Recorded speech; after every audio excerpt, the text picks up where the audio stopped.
And now, from the Room 111 studios, it's Hacking Engagement with James Sternovich.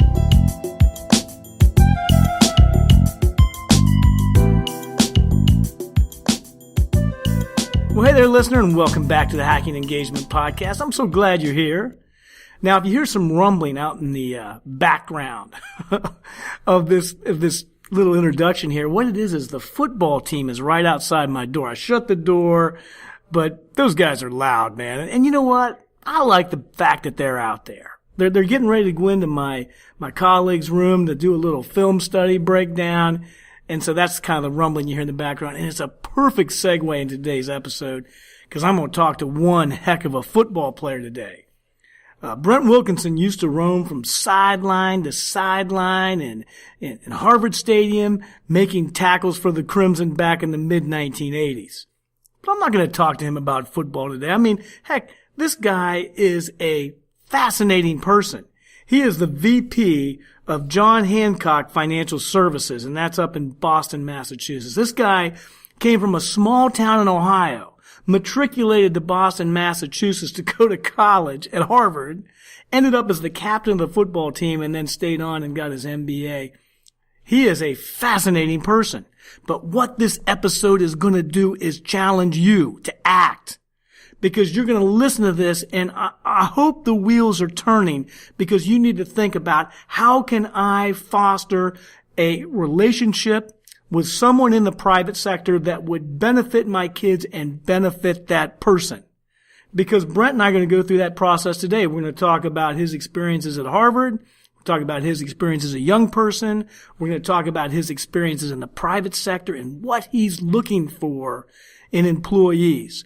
You're going to hear a lot about collaboration, a lot about critical thinking, and you're going to hopefully be inspired to go out and foster a relationship like this in your school. Because I'm going to tell you something, man. Brent and his colleagues, Brent and his peeps, are going to be in my room on Skype talking to my kids before the year is over. I promise you that. And one thing I have to apologize for is I made the mistake of calling his beloved New England Patriots the Boston Patriots in the first part of this. I'm dating myself, man. What can I say? Buckle up, man. You're going to love this episode. Hey, so get this, listener. My publisher contacts me and says, I love the way Hacking Engagement is selling. How about doing 50 more? I was all over it like a cheap suit. So the name of the book is Hacking Engagement Again, 50 Teacher Tools That Will Make Students Love Your Class. And it's going to be available on Amazon's virtual shelves in the late summer of 2017. In the meantime, if you're looking for more teacher empowerment resources, as always, visit hacklearning.org. Now let's get back to the solutions part of the Hacking Engagement Podcast. So here we are at the Room 111 studios. I'm here, but my guest isn't here. My guest is out in Boston, Mass. His name is Brent Wilkinson. Hello, Brent. Hi, Jim. How are you today? I'm doing great, man. But I think that Columbus, Ohio, and Boston, Massachusetts are probably going through something similar right now. Because my alma mater, the Ohio State Buckeyes, got taken out to the woodshed last night by the Sooners of Oklahoma. Oh, my goodness. And the Boston Patriots, for some reason, went down in flames at the hands of the Kansas City Chiefs. How's Boston recovering? Well, you know, I think they've blocked off all the high bridges, keep people from jumping. But, yeah, I think around here it's a 16-game season, and it's a long way to go. And same thing with Ohio State. I think I put my faith in Urban Meyer as much as I would Bill Belichick, and those guys are winners. But I think that things will be dark for a week, but I think they'll get Columbus back to normal. Is a mess. Columbus is a mess right now.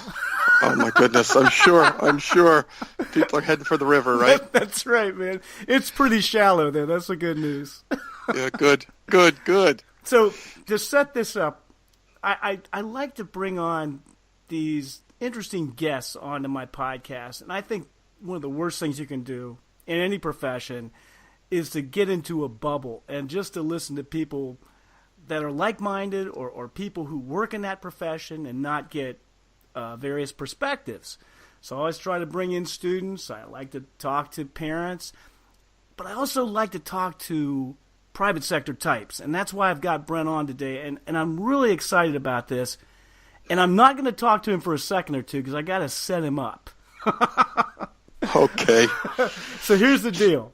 You might wonder how I got to know this gentleman, and I'm going to tell you that brief story. And I bet a lot of people can relate to this. If you are married to your high school sweetheart, this does not apply to you. But I don't think many people fall into that category. So if you're not married to your high school sweetheart, you are compelled periodically, about every 5 years, to go to a high school reunion of a high school you did not attend.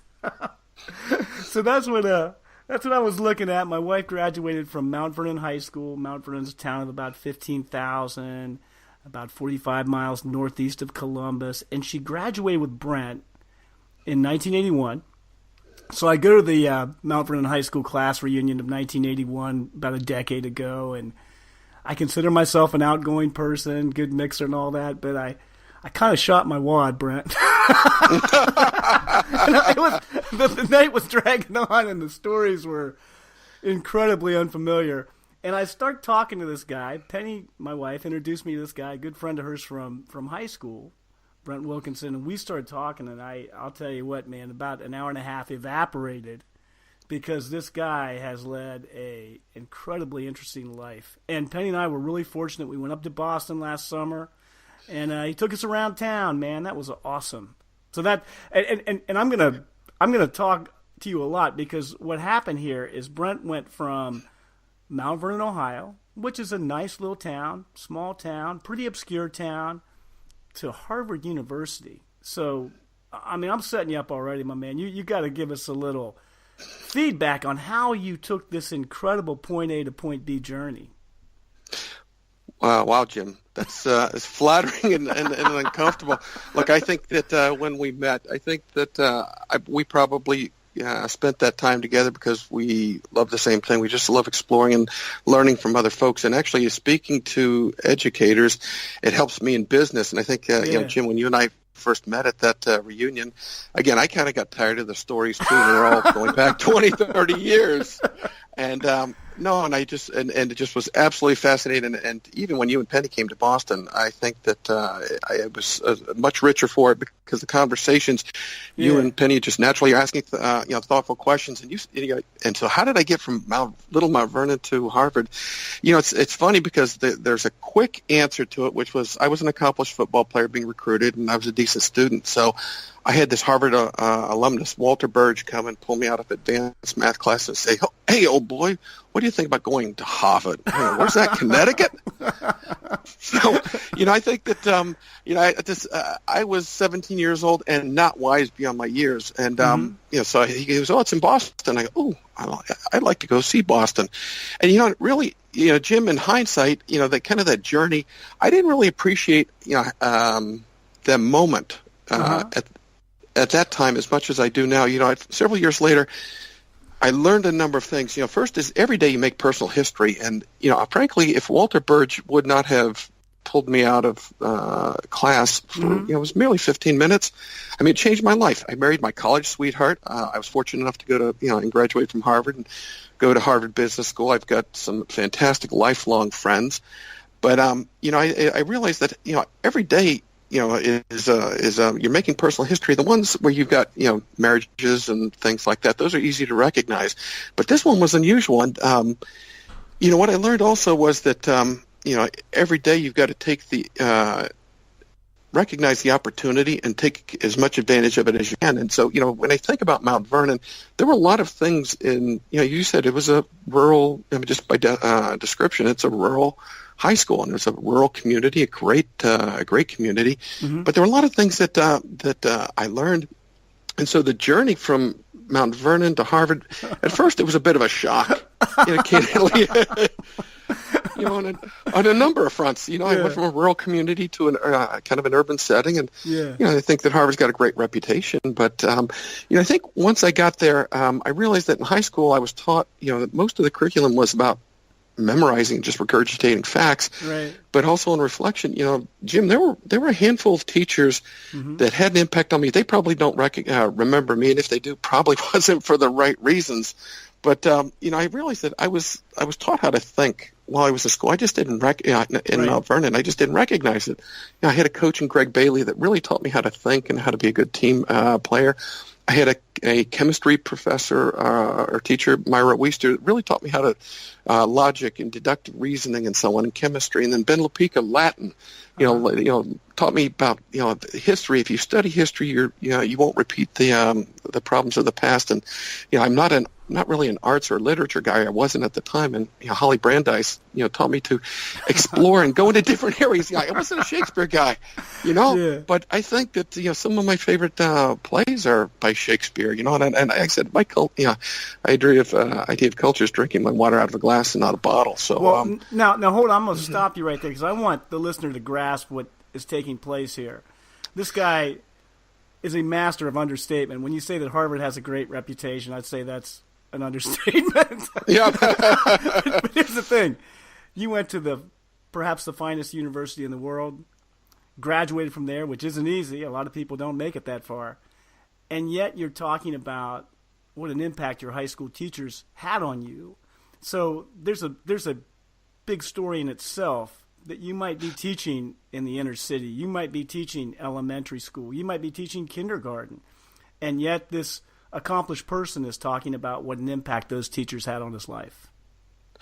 Jim, that's a great point because, I can't imagine, again, I have an idea. My mother was a teacher, but we really never spoke about it. But, you as an educator or teachers out there probably don't realize when they make that connection. No. You wrote the book on You Got to Connect, and, there's an effort you put forward, but you don't really know when because all you do as an educator is open a window. It's left up to the students to figure out, when to go through. And well, I'm going to tell you that's pretty. I didn't mean to cut you off, but that's insightful in itself because I once had a student who asked to be Facebook friends with me, and this kid I had probably 20 years ago, and I didn't think the kid even liked me.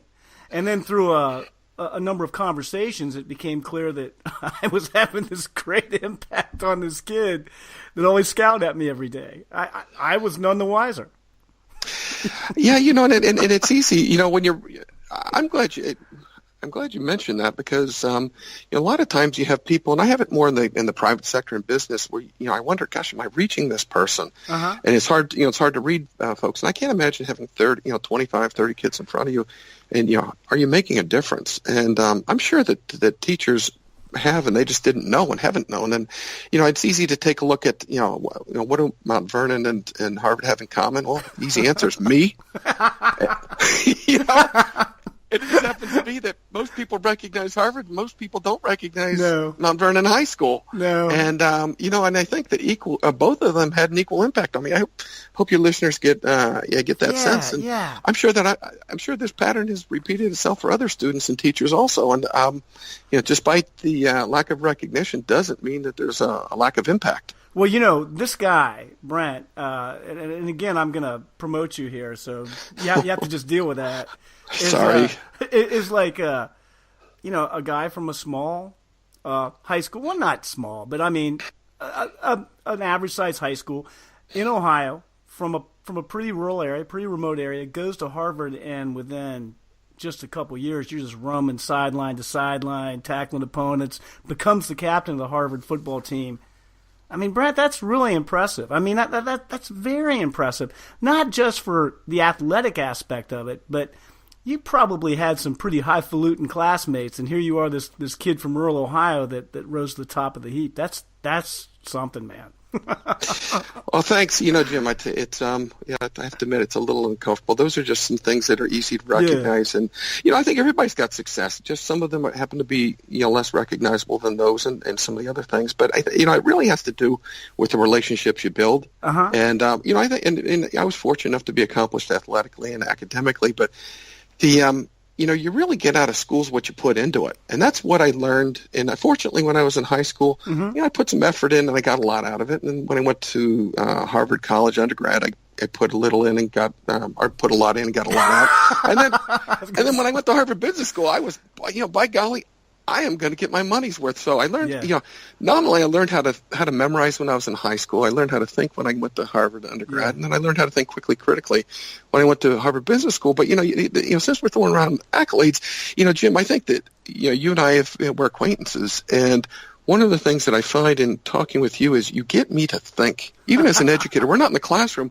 Your idea of engagement is something that, since we met a few years ago, and I think since we've gotten together more frequently recently, it is about engagement. It's about engaging other people and engaging other people partly on their terms, but stepping out of where you're comfortable. And, you asked me a lot of great questions, and frankly, the conversation we're having here, you're asking me about education, and I don't know anything about education. I've been in the chair, not in front of the class. So, you always make me think. Well, I beg to differ. I think you probably are constantly educating those around you. And now I gotta ask a follow-up, because you made an interesting statement. You said, in high school I was taught how to remember.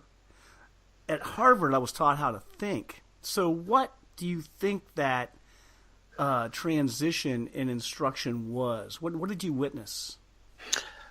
Probably it had to do with the rigor of the curriculum. Right. I think that in high school, the curriculum was probably more focused. And again, I'm thinking on my seat here. It's you had a certain curriculum, and you have certain state standards that and squares you have to fill. But when I got into college, it really was. Again, coming back to your word, engagement. Mm-hmm. Is the notion of engagement was engage in an opportunity, engage in different points of view, engage in dialogue, and explore. And it wasn't so much about, obviously, once I realized that, I went to school with kids. I went to prep schools, really highly refined prep schools, and so they had already learned something that I hadn't. And once I realized that, I was who I was, and that actually the education I got at Mount Vernon was pretty good. I just didn't recognize it while I was going through. In hindsight, I think I was pretty well prepared, and it was just exploring. And I think that the other thing that Harvard had that Mount Vernon didn't really was the breadth and depth of resources. Oh yeah. But I think that's true with as you step up from high school to college. But I think the one thing in high school is the education is more intimate. Yeah. And and I think you have a greater opportunity to engage with kids. And having listened to your podcast a few times, I think you've done a great job of engaging with kids where they are. That's and getting insightful. them. And I think it's great. I like that. And let me ask you this about Harvard, because I think this is true of most most universities or colleges. When a kid makes that transition, there's such independence there. Now, you took that independence and you embraced it. I think a lot of kids struggle with that. They're used to having their hands held. Oh, yeah, I think that's true. I think there's life lessons that you start to learn. And again, you don't only learn them in college. Not everybody goes to college. And I've got a number of friends, even a number of my business partners didn't have college degrees. So I think that, that lack of structure can actually be overwhelming for folks. But, right. I think the thing I learned also when I went to Harvard was know when you need help. And and also don't be afraid to ask. I mean, again, there were a number of accomplished people academically that I went to school with, but they couldn't recognize when they needed help. And the other one with their pride got in the way. So recognize, when you need social help, and recognize when you need spiritual help, and obviously academic help or physical help, and just being able, that's what I learned in college, but that applies to life, I think. Mm-hmm. And I think that, there's a number of, people I went to high school with, I'm sure listeners here did also, that learned those lessons without, paying Harvard tuition. So, right. I think that independence can be debilitating. Yeah. If you don't see it as an opportunity. And the way our industry has transformed with the internet is those resources are there for everybody. Oh, absolutely. Absolutely. So Harvard is no longer the gatekeeper of the, that amazing Harvard professor. My kids could probably interact with that person now. That's changed dramatically. Now this segues right into this question, the conversation we're having, and I'm very interested in how you're going to respond to this. If you could climb into Mr. Peabody's Wayback Machine and go back in time and actually be your teacher when you were a K-12 kid, how would you have better engaged you?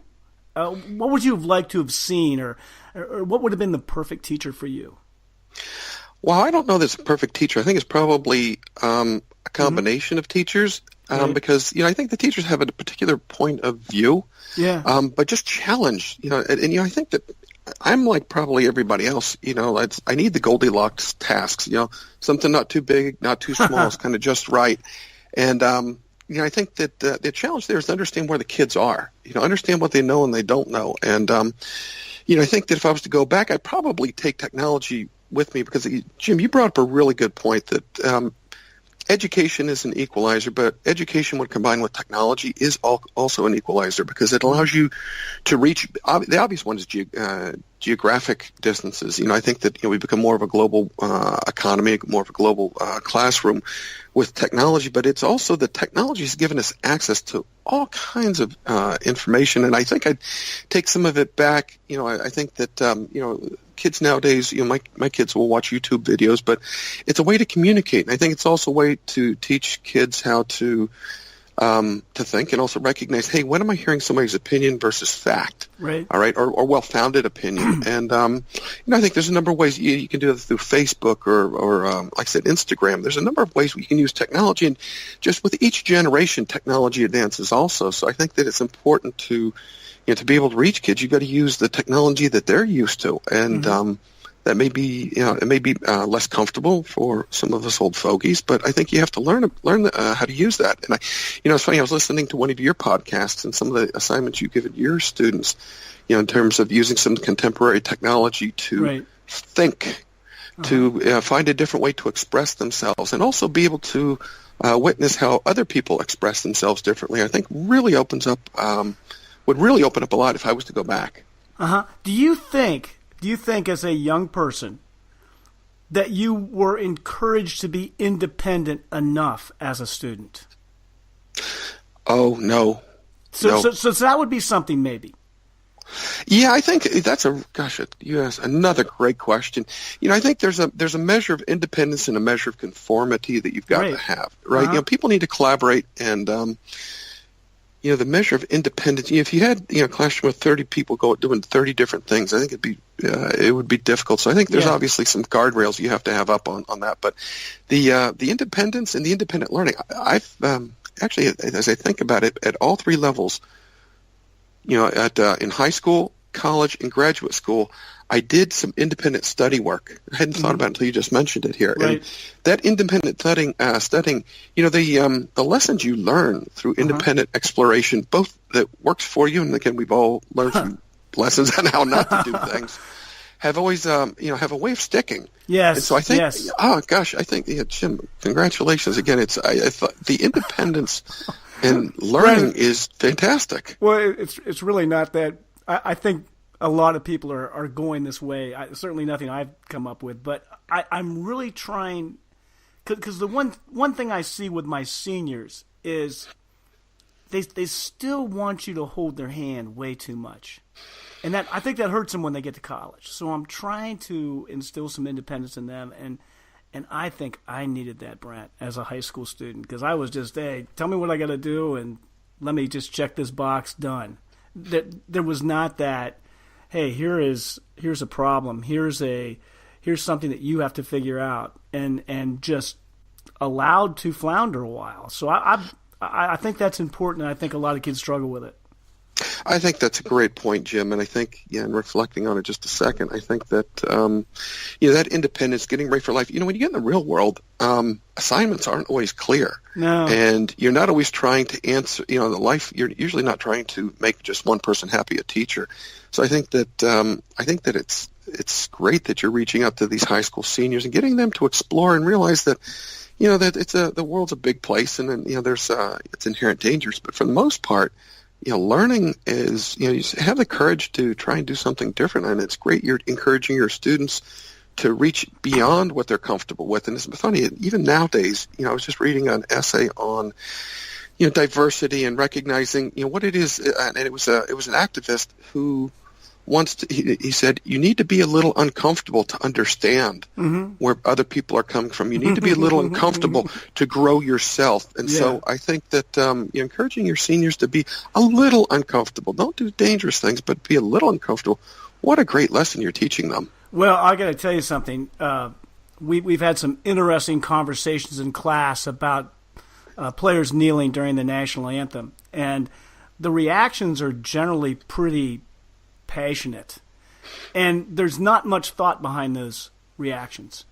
And when you start getting into the deeper aspects of this controversy, people get very uncomfortable very quickly because it forces them to try to understand perspectives on either side. For instance, if you're somebody who's very passionate about political correctness being a problem, and then you're also passionate about Colin Kaepernick should stand during the national anthem, there's a little bit of inconsistency there that you have to cope with that you might not be real comfortable coping with. Well, absolutely. Absolutely.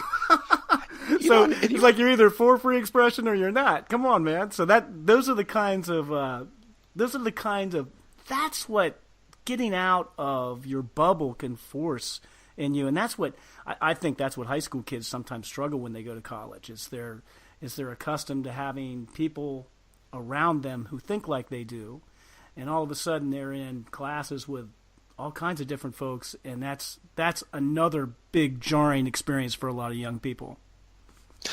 I can see that. I think it's uncomfortable for young people. I think it's uncomfortable for all people. Oh, yeah. I think you're always comfortable with things with which you're familiar or people who are similar to you. But I think that this thing with Colin Kaepernick, again, regardless of which side you're on, obviously it's full of a great deal of energy. Yeah. But in there, the dialogue is liberating. You have to look at both sides of the discussion. Oh, yeah. And realize this isn't about coming up with the right answer. No. There isn't a right answer. Very few in life. There are very few right answers. They're usually shades of gray. And I think that through dialogue and discussion and exploration, I think that people will have their minds open up, and their opinions may or may not change. And but that discussion, that dialogue of talking about the uncomfortable, and being able to do it with being able to separate the passion and emotion from the thoughts are really pretty interesting. That's where I think a lot of growth comes. It's interesting you brought it up. Were you coherent as a young person in 1968 during the Olympics in Mexico City? I was vaguely. Because I remember when those guys, I remember watching on TV, when those guys got up and put their black glove on and put their fist in the air. I can remember my father saying, "Oh boy, this is going to get nasty." And I remember as a young person thinking, okay, what's that all about? Why is he responding that way? Why are they doing that on TV? And I can remember even as a young person of being fascinated by that exercise during a patriotic moment, and how it's kind of coming back full circle now. Wow, Jim, it's funny. I'm old enough to remember that. Yeah. And it's funny because I also went to school during some of the segregation and busing activities in the 70s. And I was actually bused to it was called a sixth grade center where we had all walks of life, to the point where Caucasians... Now, time out, listener. That was not in Mount Vernon. No, that was not. That was in Austin, Texas. In Austin. And the interesting thing was that Caucasians, we were less than a quarter of the population, and all my friends were African-American, Latinos. And, I think that for some reason it's always easy to recognize differences in people. Yeah. And I think there's, for the most part, even if you look at people's DNA, most of our DNA is almost identical. No kidding. It's our experiences that are different. And then if you're able to understand the differences, and you don't have to always accept them, but listen, I think that it helps you understand and appreciate. So as your high school seniors or any of your students get out in the real world, it's listen and being able to understand what somebody's trying to say. And sometimes the passion and the issue advocacy sometimes might overwhelm a point. But I think getting out of your comfort zone, I think, is important. And I think it's also important that you get back in your comfort zone so you have time to digest and assimilate and and kind of form your own point of view on things that may or may not be swayed by what you experienced. Well, you shared a great book with me when I was up in Boston. It's called The End of Average. And why do you think this book would be such a good book for an educator? to read? Wow. Recommending that, we've all been in the situation where we've recommended movies to people and they watch them and they go, wow, what was he thinking? And it's funny. I said, Jim, I sent you that book and I was like, careful. I'm like, gosh, am I trying to send you a message? No, but I think I didn't think that way at all. No, it's funny because The End of Average was actually, it was somebody on my staff was, she and I, Deb Brown and I would exchange books, and she read this book, and there were three really important ideas, and on the surface, The End of Average, again, we use a lot of numbers in business to make decisions and help us make decisions, and one of the things, this book was not what I thought it was going to be about. I thought it was going to be about statistics, where you never make decisions based on average. And for your listeners who are interested, if you go to Wiki and look up Anscombe's Quartet, ANSCOMB, you'll get an understanding of kind of where I come from with average. But what it also has in there is when you talk about, the first lesson about there is no averages, individuals. People, every person is similar to other groups or similar to the average of other groups, but nobody is specifically particular or nobody's specifically like anyone else. Right. And so you got to be careful not to be lazy and take it. You need to be able to take advantage of the diversity of the individual. And kind of the third lesson on average was, if you build a system, an education system, a business system, if you build it on average, one size fits all, it really means one size fits none. And so, there are key patterns you've got to get in place. And we were talking about those guardrails, but you've got to allow the latitude for the individual. And, so I think that, there was the idea, well, don't think on average. Second was, I think a point we were talking about here was technology. Technology allows you to reach and engage in different ways with YouTube and Facebook and Pinterest. And, I think it's an opportunity, and I think this is what education's about, is opening up opportunity for people to learn and self-discover. And then I think the third point that was really thought-provoking for me, and it's one I haven't finished figuring out, is, the education system that we've got is really based on the Industrial Revolution. My gosh. Keep going, brother.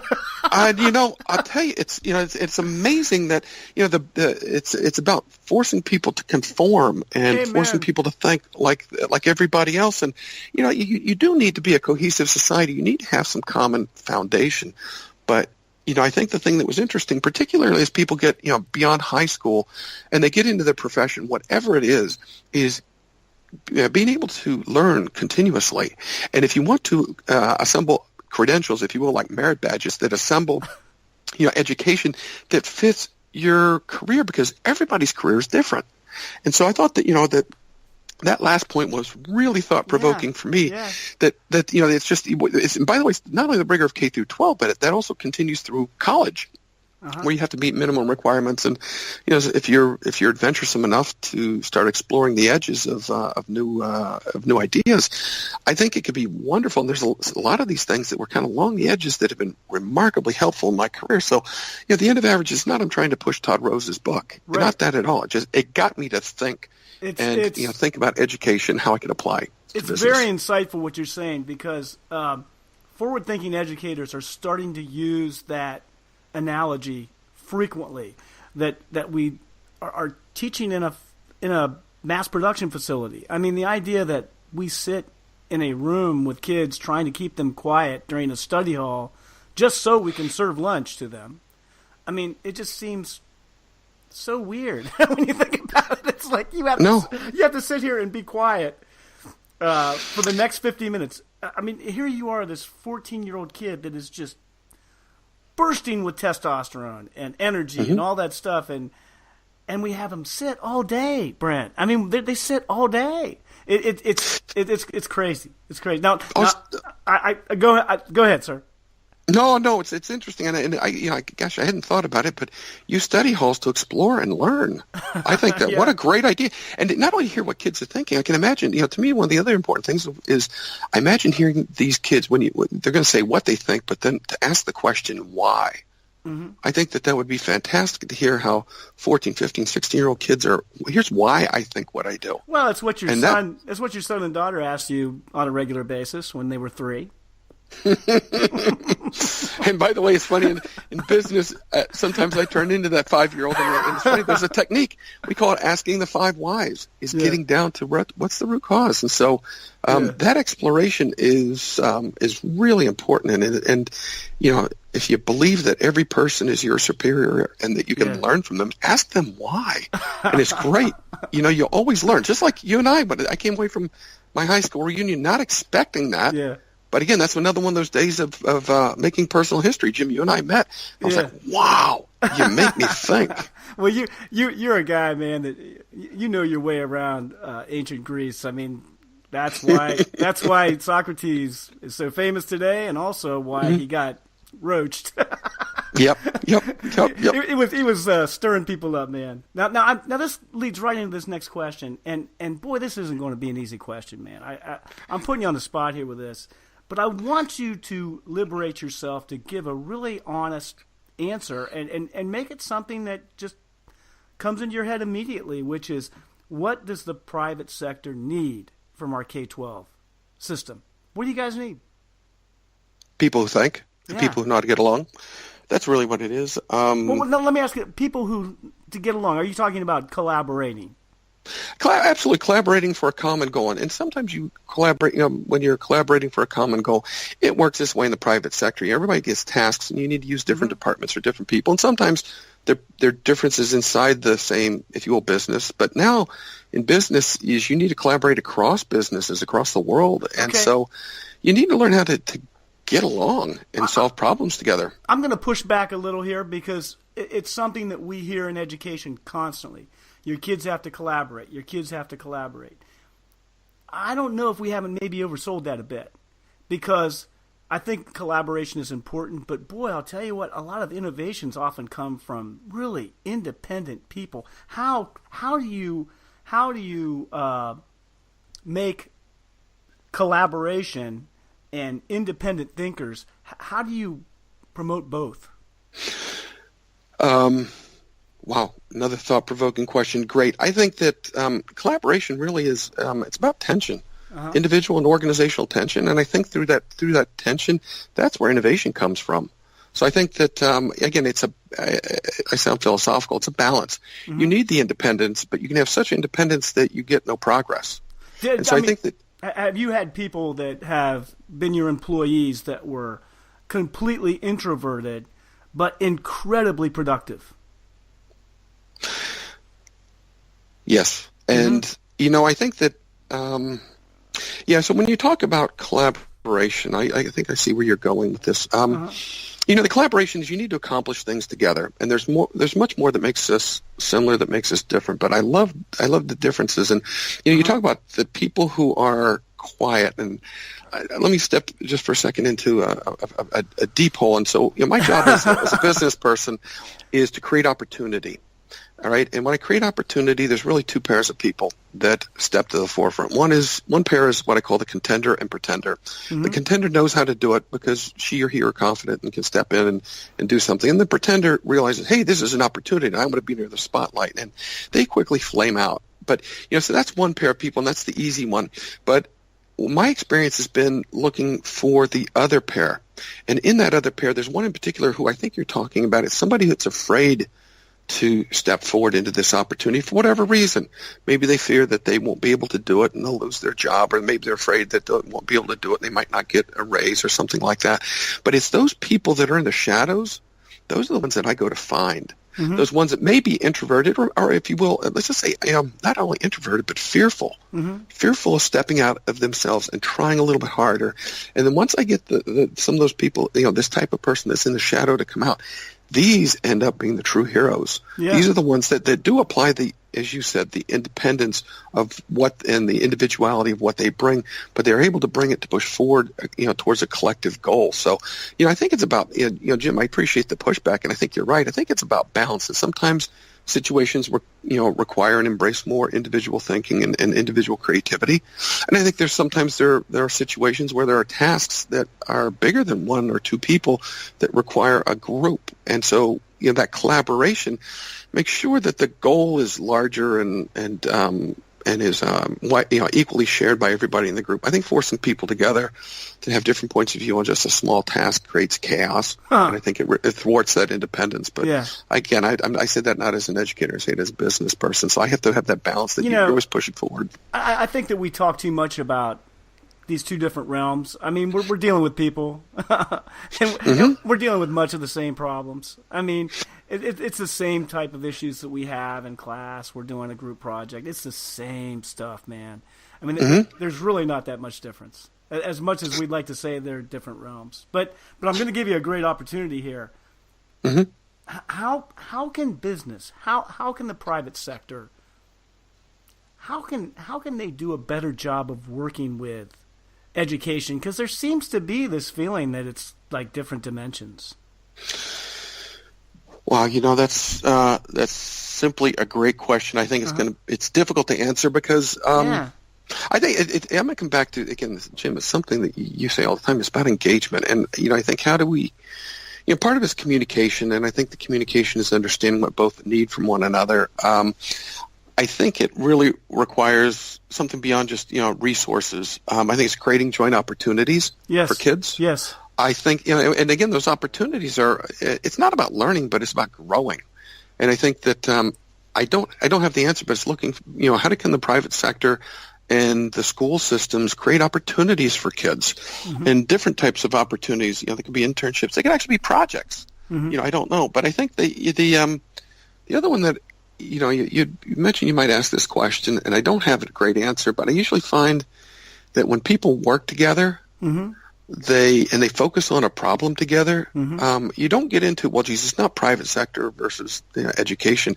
It's people working together to come up with an answer. And I usually find that surprisingly effective results usually come from it. I think it's getting past just exchanging money or dialogue. I think it's actually doing something together. So a good idea maybe would be for your company just to help with an assignment. Just get like a relationship with a high school or a middle school or an elementary school and just say, we're going to help come up with an assignment where you need some resources on the outside, and we're going to help you with that. But then also to turn that around and see if the schools could help you. I mean, I think what you're saying is beautiful. No, thanks. And it's funny you mentioned because I think there was it's a measure of guilt I've got here because most of the opportunities I present to people are really college kids. I mean, we have interns, and I go back and I'll speak at colleges about various topics that I've got some experience, but there's no reason why that wouldn't be able to apply to high schools. Or frankly, again, how many times you ask me, or somebody asked me a question, what did I want to be when I grew up, or what was my earliest recollection? And I remember I wanted to be an astronaut. This is back in the 60s when the race to the moon was everything. And speaking to and hearing, if you will, grown-ups' experience and giving the kids a chance to ask questions, I think would be interesting. And I think it also would be eye-opening for. I know every time I've gone back and either participated in a class or a project with college kids or even graduate students, I always end up learning more. I'm sure you, as an educator, you get the questions and it makes you think because kids are seeing things differently. Go to a third grade class sometime. You'll have a blast, man. It's funny. I had, any of the third grade classes I've gone to are usually for, some of my kids' plays or something like that. Yeah. But going with something less structured, where it's Parents' Day, and just being able to sit and talk to kids and hear what's on their mind. And also, I think, the thing that you've inspired me to do here is to go to some of the local high schools. Yeah. And when I retire, I always wanted to coach or teach. But I think even before I get there and get in a formal role, I think you're right. I think that as a private sector is going and seeing if we can squeeze into those structured curriculum and get kids to think differently. And a great idea would be just to say, hey, can we help you with an assignment? It doesn't have to be like this long, ongoing process that takes, everybody gets sick of after a while. Just say, hey, can we help you with an assignment? Do any of your teachers have an assignment that they would like some private sector help, and we could come in and collaborate with your kids. I think that'd be a really neat experience. Yeah, and even as you say that, I mean, education, I mean, again, as my kids have gone through school, we participate in helping them with homework and so on. And even if, the private sector, even parents came in and help figure out help kids figure things out. You got to realize that what that also will do to those of us in the private sector or parents is we run the risk of being wrong, or we run the risk of learning something in front of people. Hey, look, there's no reason for us not to. That's liberating. It is. It's liberating, and you know what? It's humble. It's humbling too, and it's great. Okay. What a great idea, Mr. Wilkinson. I'm going to put you on the spot here. If that happens, you have to get the students, the teachers, and yourself, or the people that are representing your company, back on for another show. Okay. All right. Hey, that's great. It's great. Anytime, Jim. Anytime. It's been such a joy talking to you. You're so inspirational to me. I hope you have a great Sunday. I know the Patriots aren't on, which is really unusual, but it's probably really nice up there today. I mean, it's nice here. You guys get the weather generally a day after we do. It's probably pretty cool and crisp. It's a beautiful day, and you know what I'm going to take the challenge, Jim. All right. If you've got any class that you want a remote, somebody to dial in. Yeah. Hey, Jim, we'll work out the details of this after we get done. After we get done recording, I'm not going to let you go before that. Okay. All right. Sounds great. Thank you so much, sir. All right, Jim. Thank you. It's been my pleasure, and it's been eye-opening for me too. Thank you. So here we are at the What You Can Do Tomorrow section, man. Brent is a humble leader. He's the kind of guy that I'd love to follow. He's the kind of guy that inspires confidence in the people he leads, and that's exactly what we need to do in the classroom. Now, here's your challenge for tomorrow. I want you to look over your curriculum and find an assignment, find an activity, find a project, find something that you can branch out of the school and into the community and pull someone in to help your kids accomplish this objective. Hey, when you go out and you foster these relationships between your students and people in the private sector, the real world, the adult world, you are fostering a relationship that's going to benefit both parties. Both parties are going to come away richer. Good luck tomorrow engaging your students.